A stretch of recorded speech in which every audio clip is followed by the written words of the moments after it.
Hi, I'm Mark. This is my yearly review for 2021 for Leo Sun Sign and Leo Rising. We start the year with Jupiter and Saturn both in the 7th house and both in Aquarius. Now this is a big change now. The restrictions you've been under for the past year, you'll now be able to break free from. These planets will help you. During February, there's going to be no fewer than 6 celestial bodies in your 7th house. This means there is a reliance on other people. They will help you. You need to conform and you need to understand them, and they will help you. It's going to be difficult for the first few months because your chart resembles a bowl. This means all the energies are contained in one half of the chart, all the planetary energies. Your bowl though will be upside down, so it's very hard for you to keep the energy. You will feel a little bit drained at times. The energy will be hard to harness.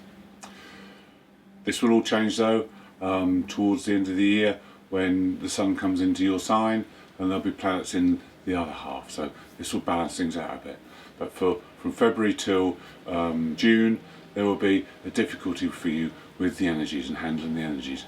They will tend to flow away too easily, leaving you a bit exhausted.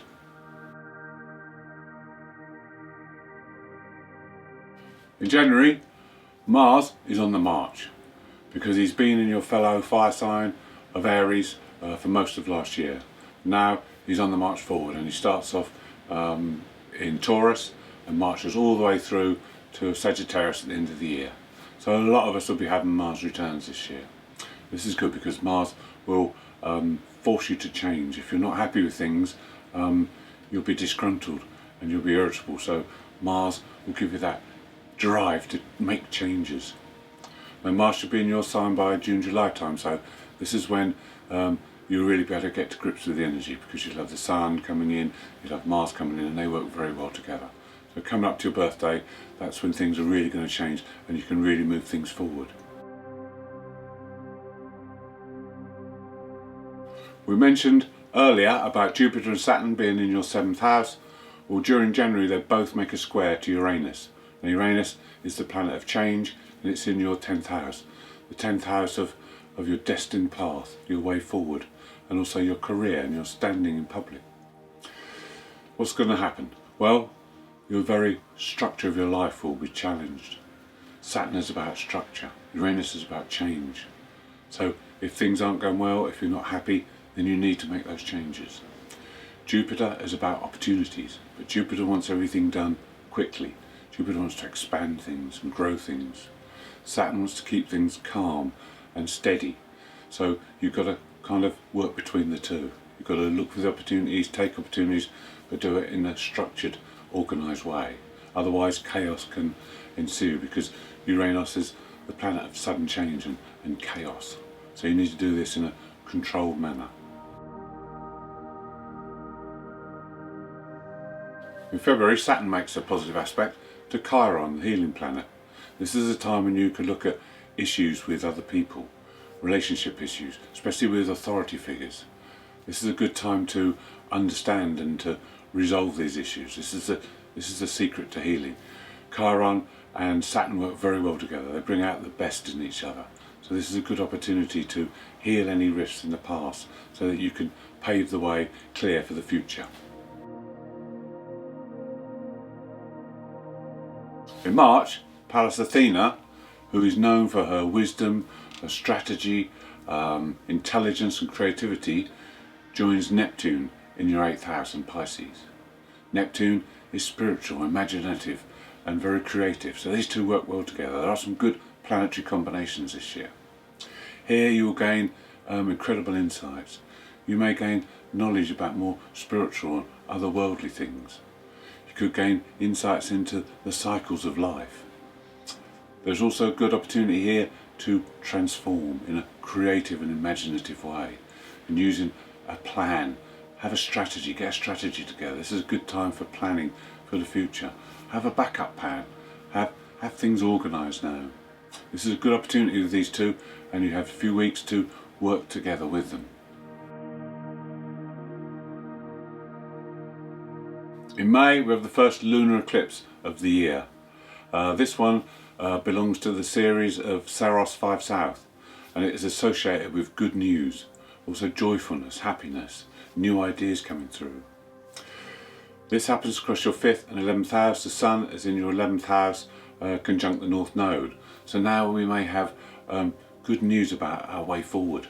This is connected to our dreams. We could have ideas about setting new goals. With the 5th house and the Moon conjunct the South Node, this could mean love.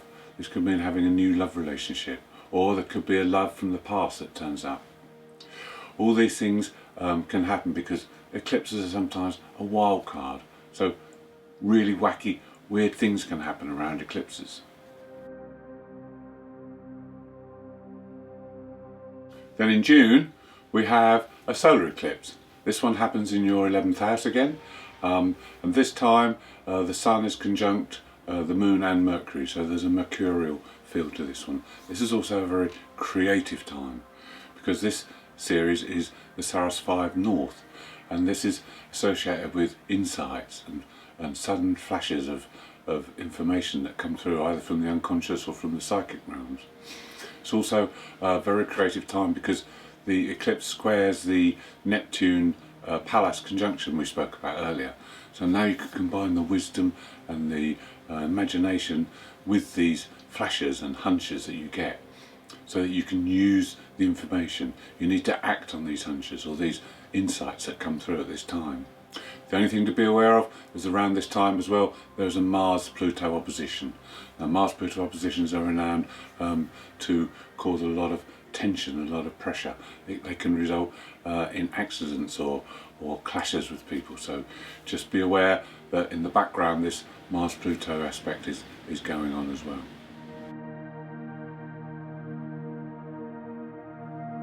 In July, the Black Moon Lilith moves into your 11th house.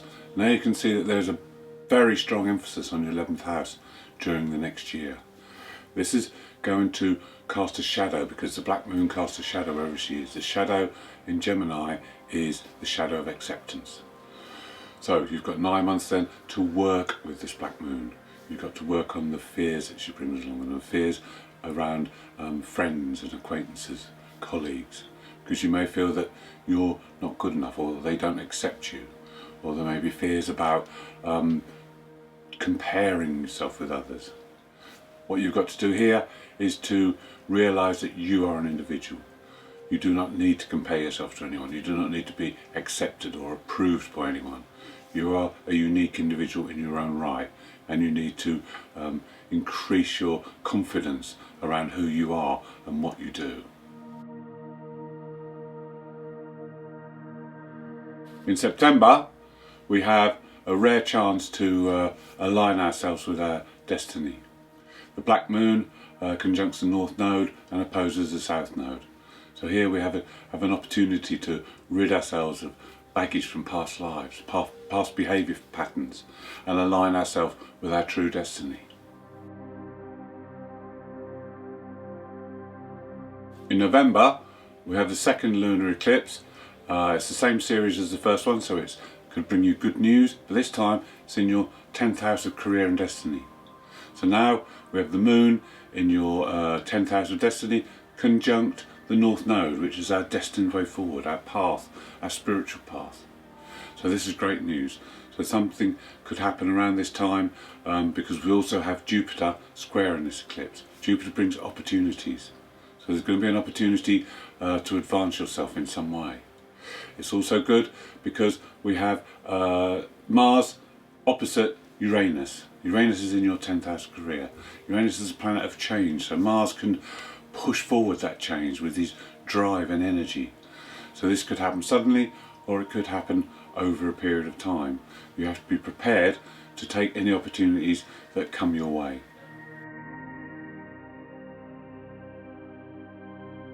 In December we have a second solar eclipse. This is the same series as the one in June, but this time it's in your 5th house, the 5th house of creativity.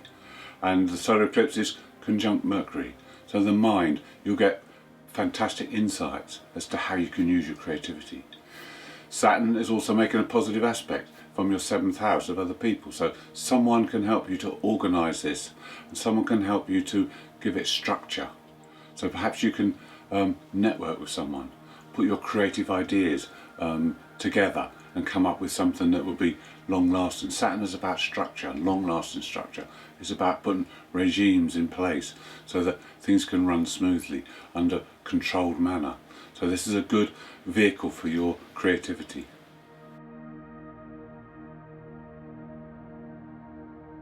Thank you for watching. Hope you enjoyed my 2021 review. If you'd like more details, more information, please tune in to my monthly forecasts.